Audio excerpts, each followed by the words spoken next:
mood, and I see this very attractive man at the bar, and I'm like, maybe I'm going to get myself a souvenir. So I approach him, and we start talking, and we actually really hit it off, and we exchange information, and he wants to come to San Francisco to visit me. So he asked me what I did, and I said, I'm a writer. Because I am. You know, I mean, for God's sake, but you don't live in the city, I'm a little hard to take. So he decides that he wants to come visit Easter of last year. And around the same time he told me this, I got an email from kink.com that told me that they were having their Easter orgy on the same night, and they would like for me to attend. So now, I have to tell him what I write about. And I have to tell him that when he comes here, this is what our first date is going to be. Some people take you, to a movie. I'm like, let's go watch people fuck. So, that's me. So, he's on board. He's excited. And what I have to tell you about kink.com is that they allowed me to basically run around that castle and write about whatever I wanted. And they even actually told me I should take a tour to understand the history. I highly recommend it. It's public. It's interesting. And I got more ass off this fucking tour than I can tell you. I mean, by the end of it, 5 people. And it was interesting facts, too. It was not standard. So there was one couple that I met in particular. And he was tall and European, and God, I wanted to climb him like a tree. And she was just this dark-haired, lovely creature, and we were flirting, and it was one of those things where it's like, So now we're back to the night of the orgy, and my new person is here, and we're at the armory signing our paperwork, and I'm showing him around. I'm like, so this is where they fist people. And over there you can get some briefs.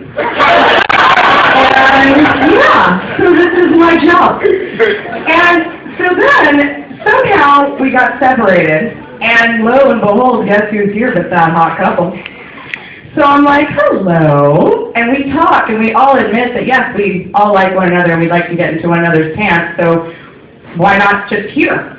So we find this couch, and I'm sitting down, and she's sitting to my left, and her husband is down on the floor, and he's, fingering both of us. And I remember having my leg up on his shoulder, so close. I was so close. And then the woman next to me says, hey, Vanessa.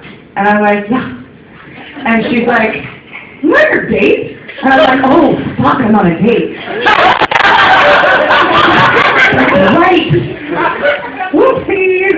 So I finished up because I didn't want to be rude. I checked on him to make sure he was all right. He was great. He was starstruck. He was like a goddamn kid at the candy store. He's like, this is the best night of my life. So we continue, and everything's fine, and we get separated again. And I run into them again.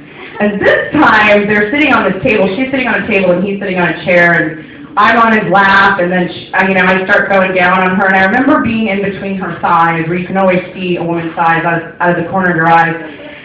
And I saw something else, and I looked, and I'm like, oh, it's my date again. Fuck! God damn it. So, we have a good night, we leave, and oddly enough, this young man decides that he wants to take me. Fancy that. And so we decide to go to a number of things, and now I have to discuss boundaries, and I have to see if he's comfortable, and I have to actually take another person's feelings other than my own. There's a concept. So, it's going rather well, but this is new for me. I'm used to dating couples. I'm used to being the guest star. It's a great gig. You go in, you fuck your brains out, and the only question you have at the end of it is, have you seen my pants? There's no heart to heart, okay? I'm fucking out. So this is what I'm used to, and now I'm like, oh God, I have to see how you're doing. Ugh. So when this relationship ended, and it did end, it had nothing to do with the fact that we were open. It had to do with the fact that he was emotionally crippled, but that's another story for another day. And so, at the end of it, I learned something very important. And that is that 2 is actually better than 1, because I kept the couple and got rid of him. Thank you very much. I'm San Francisco.